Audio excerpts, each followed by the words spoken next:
Este vídeo é feito por fã. Caso tenha condições e deseje apoiar o autor e a editora, para que continuem com a publicação da obra, considere comprar a Light Novel pelos meios oficiais. Volume 19.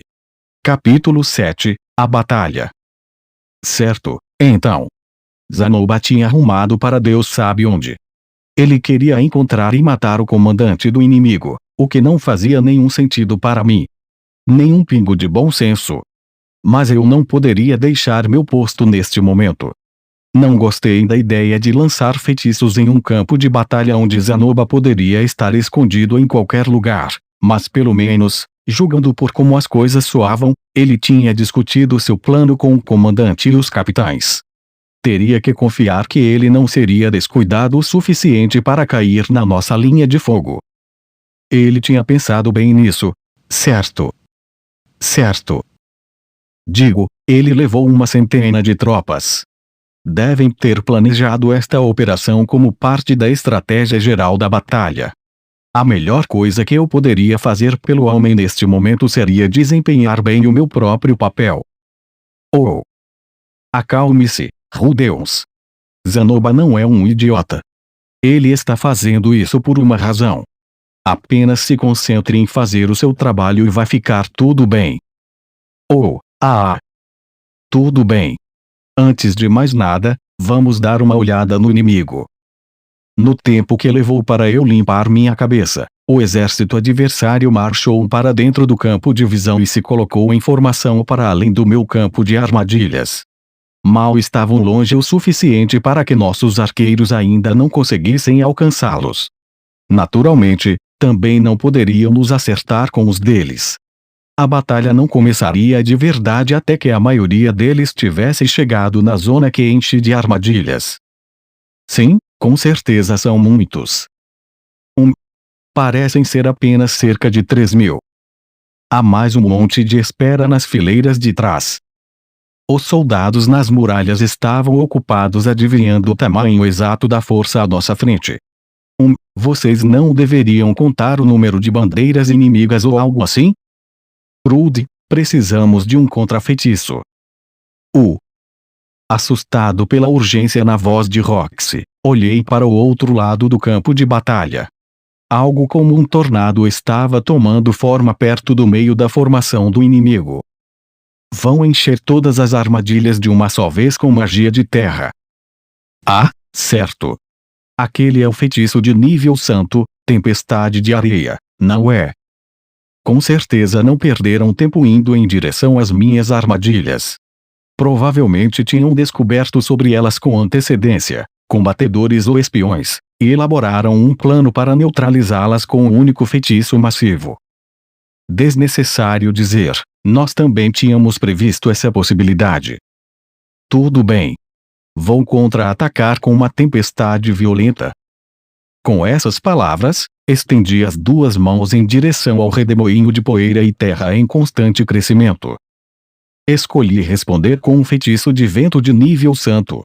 Apesar da sua classificação, seus efeitos não eram particularmente extravagantes, mas eram muito poderosos. Uma série de feitiços de nível santo, tais como Cumulonimbus e Tempestade de Areia, eram magias combinadas que utilizavam o vento junto de algum outro elemento.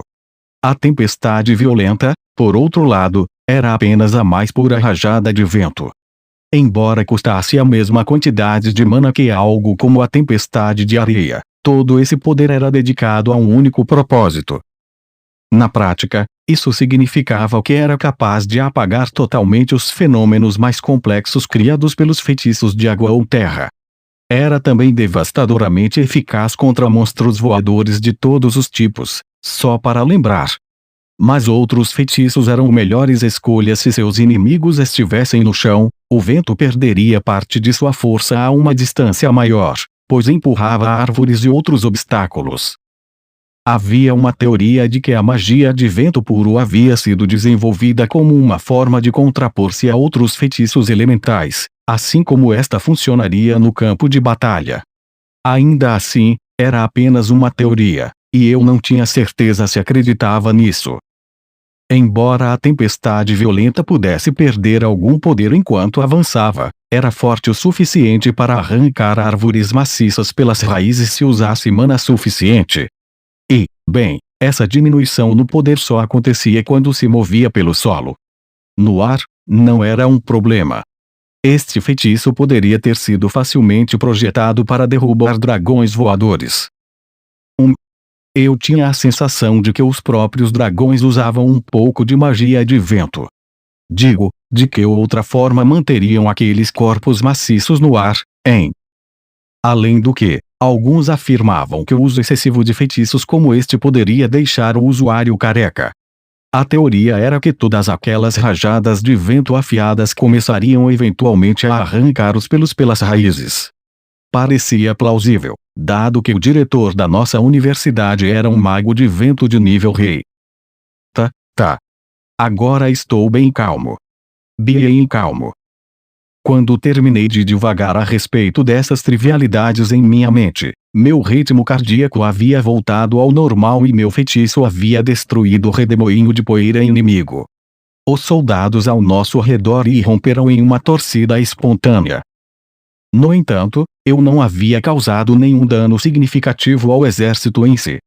Ainda estavam bem longe de nós, mas seria de se esperar que uma explosão forte o suficiente para quebrar um feitiço de nível santo também teria algum efeito no solo. Foi porque apontei direto para o tornado? Ou talvez a mana de nossos feitiços tenha interagido de alguma forma? Bem, tanto faz, não importava mesmo. Agora podemos nos concentrar em... Rude, estão tentando de novo. Sério? Isso parecia meio inútil. Eu poderia contra-atacar o feitiço de novo, né? Espera, eles não sabem sobre a minha capacidade de mana. A maior parte dos magos ficaria sem energia em pouco tempo se continuasse lançando magias de nível santo. E como o inimigo nos superava em 10-1 em números, provavelmente também tinham 10 vezes mais magos. Provavelmente pensaram que poderiam ficar sentados ali atirando exatamente o mesmo feitiço de um círculo mágico até que ficássemos sem nada. Isso não significaria que não tem nenhum discípulo do Hitogamila. Qualquer um que trabalhasse para ele saberia sobre mim.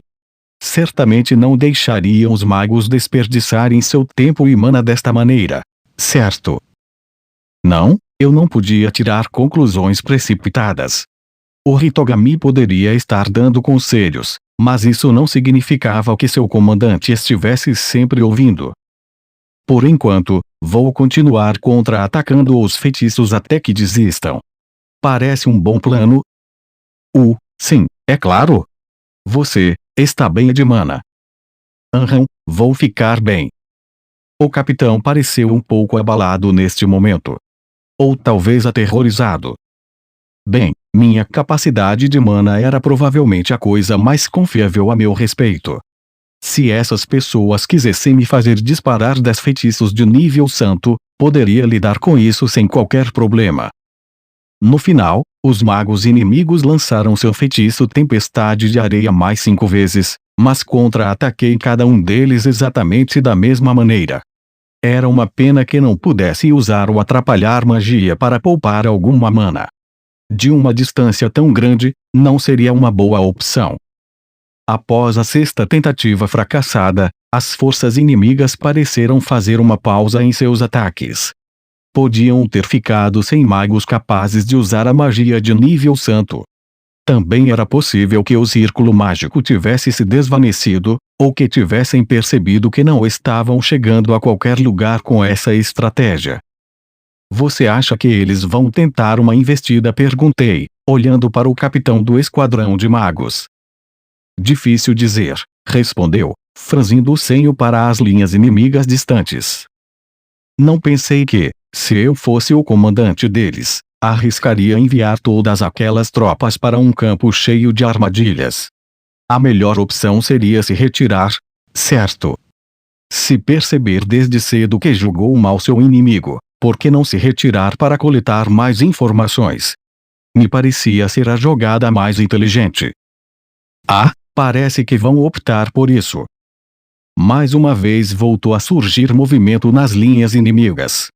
Estavam se movimentando lentamente para frente, quase como se estivessem arrastando algo pesado por trás deles. Bem, acho que era esperado. Os comandantes daquele exército provavelmente tinham avaliado todo tipo de opções táticas e planos de contingência antes de aparecerem à nossa porta. Haviam gasto alimentos e recursos valiosos para chegar tão longe, e também tinham o moral de suas tropas a considerar. Provavelmente não poderiam recuar após uma troca fracassada de feitiços. Digo, pelo que eles sabiam, neste ponto nossos magos também poderiam estar esgotados. Talvez esperassem que isso lhes permitisse atravessar a zona de armadilhas sem sofrer muitas baixas. Arqueiros, prontos. A um mero comando de seu capitão, nossa linha de arqueiros deu um passo à frente. Encaixaram suas flechas e puxaram seus arcos para trás, visando as linhas de soldados escolhendo seu caminho através da zona de armadilhas. Fogo. A primeira saraivada de flechas correu pelo ar. Foi uma barragem modesta, tínhamos apenas cerca de 50 arqueiros na amurada, e havia pelo menos alguns milhares de soldados inimigos correndo em nossa direção. Qualquer efeito seria obviamente mínimo. O comandante inimigo parecia ter chegado à mesma conclusão. Alguns momentos depois, ouvimos o som de trombetas vindas de baixo, e o inimigo passou a avançar muito mais rápido. Vi soldados caindo em armadilhas aqui e ali.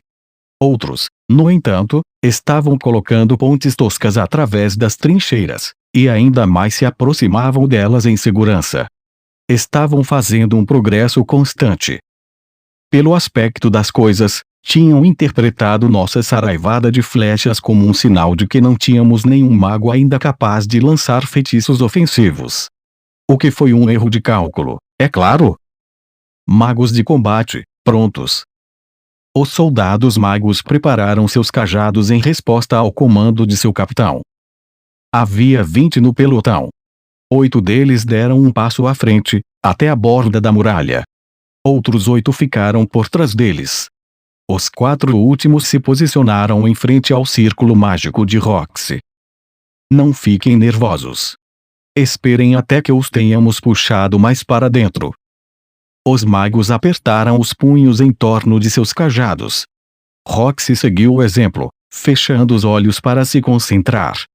Não querendo ser deixado de fora, fechei minhas mãos em punhos e olhei atentamente para o inimigo. A maioria de suas tropas estava agora dentro da zona de armadilhas. Encantamentos. Agora. Por ordem do capitão, os 8 magos da linha de frente começaram o cântico para um feitiço de fogo em perfeita sincronia. Quando o encantamento chegou na metade do caminho, os 8 atrás deles também começaram a entoar.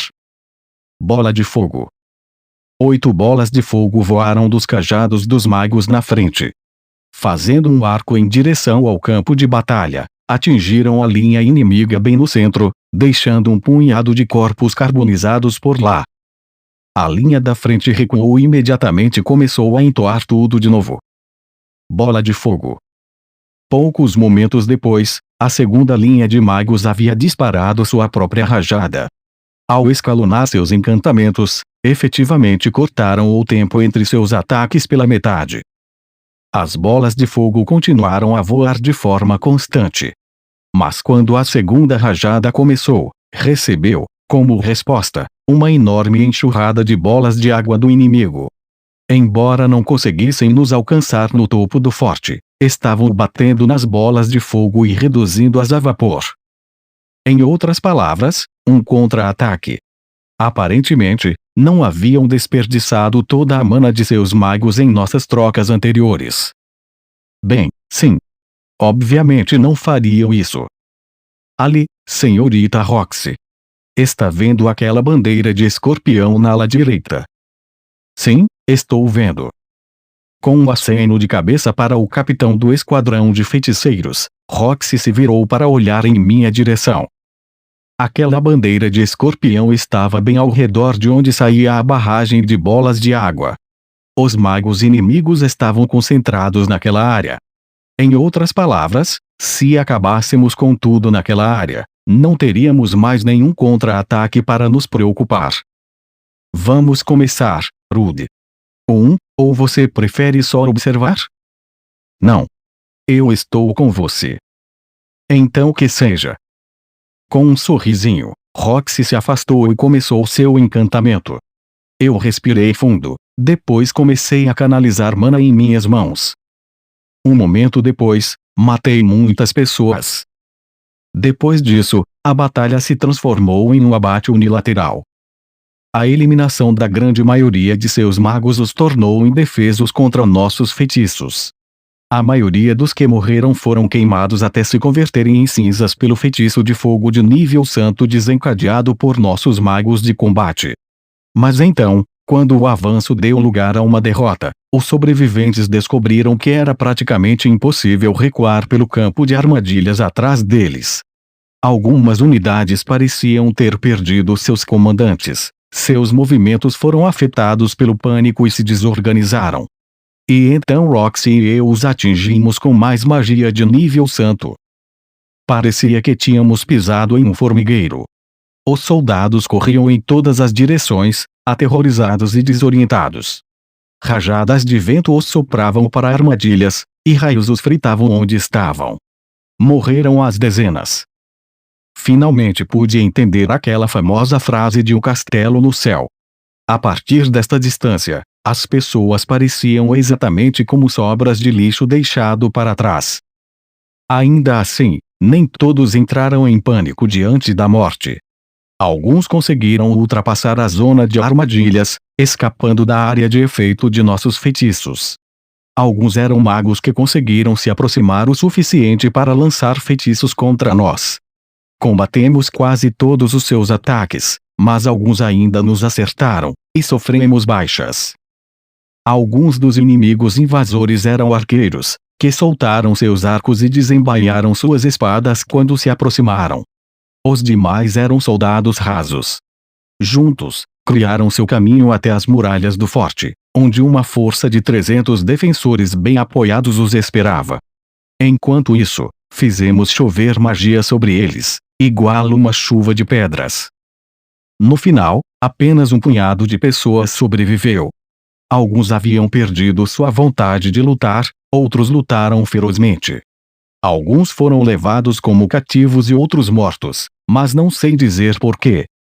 Em comparação, eu poderia contar nossas perdas com meus dedos. Vencemos o inimigo de forma tão sólida que as palavras vitória histórica chegaram à mente. Quando tudo acabou, o comandante Babrit soltou um rugido que parecia sacudir o forte até suas fundações. Os magos e arqueiros nas muralhas lhe responderam da mesma forma, seus olhos brilhando de júbilo.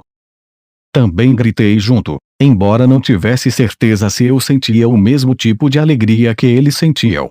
Não parecia real que tivesse matado tantas pessoas, ou que tivéssemos vencido a batalha. Ainda assim, as pessoas ao meu redor mais do que compensaram minha falta de excitação.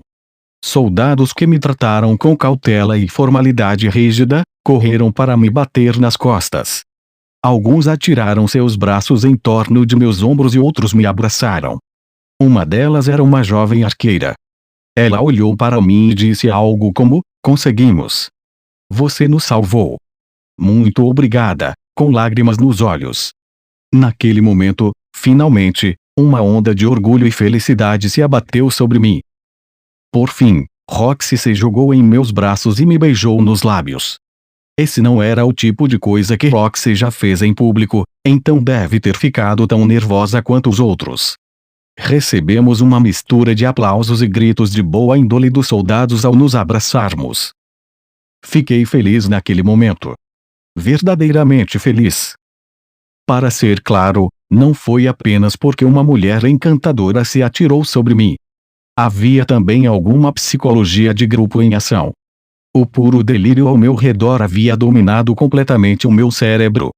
Não um sentimento ruim, sabe? Isso me impediu de pensar em todas as pessoas que acabara de assassinar com um estalar de dedos. No final das contas, tínhamos vencido a batalha praticamente sem vítimas. Isso era algo que valia a pena comemorar. Não há motivo para pensar muito sobre os detalhes feios, certo? Quando lembrasse desse dia, tudo que eu tinha que pensar era: ei, Até que não foi tão ruim para a minha primeira vez. Acho que afinal não foi grande coisa. Talvez fosse assim que precisasse viver em um mundo como este. Não precisava continuar julgando tudo o que acontecia neste lugar pelos padrões morais que aprendi na minha primeira vida. Não precisava arrastar uma velha regra arbitrária para sempre igual uma bola com corrente. Poderia matar quando necessário, e me conter quando precisasse. Uma batalha não ia me transformar em um maníaco sanguinário. Eu tinha mais autocontrole do que isso. O príncipe Zanoba voltou. O grito de um mensageiro abaixo me assustou e deixei de devagar. Uma vez que a batalha havia começado de verdade, esqueci completamente de Zanoba e sua unidade. Desci correndo para o forte, tomando as escadas o mais rápido que pude. Mas congelei de espanto quando cheguei ao final. Uma multidão de soldados havia se formado em torno de um grupo de cerca de 10 pessoas que pareciam ter vindo de outro planeta. Seus corpos estavam cobertos de galhos e folhas, seus rostos manchados de sujeira e fuligem, e seus cabelos manchados de sangue e suor. Um deles, um homem imponente vestido com uma armadura volumosa, gritou alegremente à minha vista: "Saudações, mestre Rudeus!" Espera, quem deveria ser? Não, sério. Honestamente, não o reconheci no início. Seu cabelo estava encrostado com sangue seco, sua armadura coberta de cortes que não estavam lá naquela manhã, e seus óculos manchados onde havia tentado limpar algum tipo de líquido vermelho. Zanoba? Sim, definitivamente é o Zanoba. Parece com uma pessoa completamente diferente, mas só pode ser ele. Ah! Acho que eu deveria censurá-lo por desaparecer sem qualquer aviso prévio. Mas que? Ao me aproximar de Zanoba, a multidão de soldados se separou na minha frente e perdi minha linha de raciocínio em meio a uma frase. Alguém estava de joelhos aos pés de Zanoba. Estava coberto de lama, mas também envolto em uma rede. Reconheci essa rede. Era o item mágico que eu havia dado a Zanoba antes de sairmos. Graças a seus esplêndidos esforços, nosso ataque surpresa funcionou perfeitamente. Veja, capturamos o comandante inimigo. Uau! Olhei em volta e percebi que os soldados ao nosso redor estavam felizes pelo bando imundo de 10 pessoas. Não olhavam mais com cautela ou incerteza para Zanoba, seus olhos brilhavam de admiração. Espera. 10. Por que são tão poucos? Eu tinha visto uma centena de pessoas deixando o forte mais cedo. Onde estão os outros? Deitados no campo de batalha, respondeu Zanoba. Morreram corajosamente, cada um deles. Ah! Certo. Acho que é isso que acontece quando se ataca um exército tão grande com apenas uma centena de soldados. Embora, não estou certo de ter entendido. Não precisávamos desse ataque furtivo para vencer a batalha, certo? Ganharíamos de qualquer forma. Não posso ser o único percebendo isso. Estou esquecendo alguma coisa? Então, este cara vale a perda de 90 soldados, certo? Inquestionavelmente. Ele é um membro da família real Bista. Com ele como nosso refém, deve ser simples negociar uma conclusão para esta guerra. Certo. Sim, agora entendi. Se ele é assim, tão valioso, acho que Zanoba fez a escolha certa. Acabar com o avanço inimigo não é o mesmo que vencer a guerra. Mas a incursão de Zanoba transformou nossa vitória tática em uma enorme vitória estratégica. Desse ângulo, talvez a vida de 90 soldados tenha sido um pequeno preço a se pagar. Espera, não. Por que eu estava caindo nessa linha de pensamento? Tínhamos acabado com aquele exército. Deviam ter perdido umas 1000 tropas, talvez até 2 ou 3. Se tivessem alguém com um cérebro funcional no comando, teriam parado de insistir na invasão. Ou talvez eu estivesse superestimando um pouco a nossa vitória. Talvez todas as tropas que vimos somassem apenas alguns milhares. E a maioria da força inimiga havia recuado. Se realmente tivessem mais soldados esperando na retaguarda, Talvez só tivéssemos acabado com algo como 500. Ah, que alegria ter sido bem-sucedido, disse Zanoba, sorrindo alegremente para mim. Eu dificilmente poderia ter pedido a você e a senhorita Roxy ficarem neste forte por tempo indeterminado, afinal. Tá, sim. Acho que agora entendi. O inimigo poderia não desistir após uma única batalha desastrosa. Quem sabia quão racional era o comandante deles, afinal. Podíamos ter feito o nariz sangrar hoje, mas eles ainda tinham a vantagem numérica. Se seu próximo ataque ocorresse quando Roxy e eu não estivéssemos por perto, o Forte Caron poderia muito bem cair. Sem contar que nós dois não tínhamos a opção de ficar em Cirone por anos. Capturando um príncipe inimigo e negociando algum tipo de trégua, poderíamos terminar a guerra em um golpe decisivo, antes que tudo isso se tornasse um problema. Mesmo assim, não poderíamos ter encontrado outra maneira. Talvez eu pudesse ter explodido um dos fortes deles em pedaços, ou algo assim? Não. Seria estúpido confiar um trabalho desses a um cara que passou os últimos dias chorando a respeito de matar pessoas. Devo dizer que tudo correu de acordo com o planejado. Você e a senhorita Roxy nos ofereceram uma diversão soberba com sua magia. E esta rede de arremesso encantada. Que ferramenta esplêndida! Desde o início eu esperava que isso permitisse capturar um comandante inimigo, mas funcionou melhor do que imaginei. Zanoba havia cortado as fileiras de inimigos à medida que o vento e chuva surgiam em fúria, aproveitando a confusão geral para capturar o líder. Os riscos tinham sido terríveis. Ele apostou a própria vida, mas saiu vencedor, transformou o caos que eu e Roxy criamos em uma oportunidade, foi até o limite e fez nossa vitória valer. Sabe, mestre Rudeus, já vi feitiços de nível santo de longe antes, mas são algo completamente diferente quando você vai direto para um deles. Ah, sim, imagino que sim. Um calafrio desagradável correu pela minha espinha.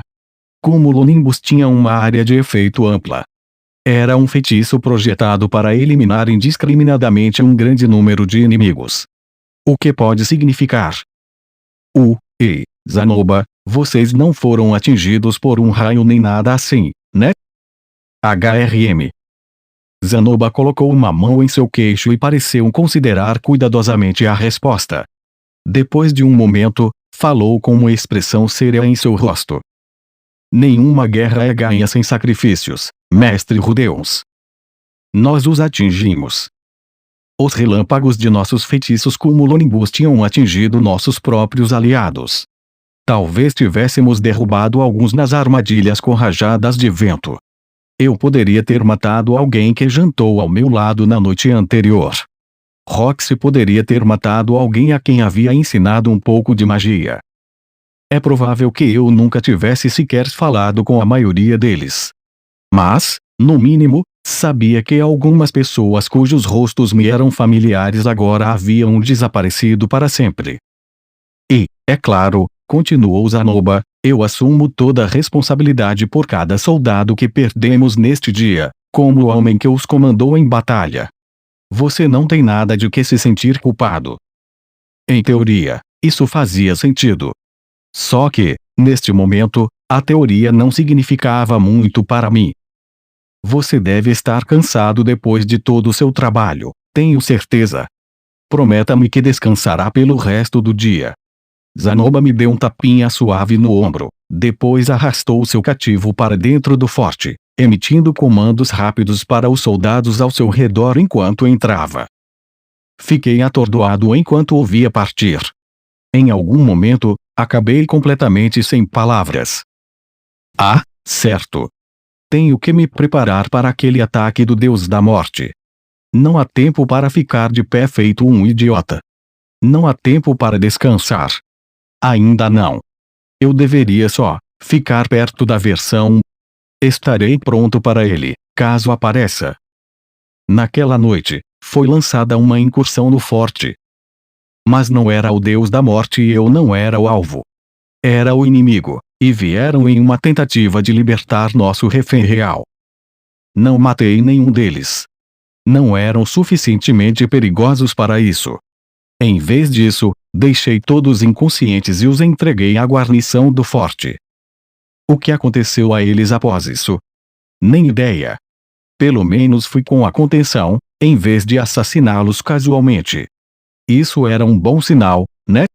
Foi assim que me senti. Apesar das minhas emoções estarem uma bagunça, pude me controlar.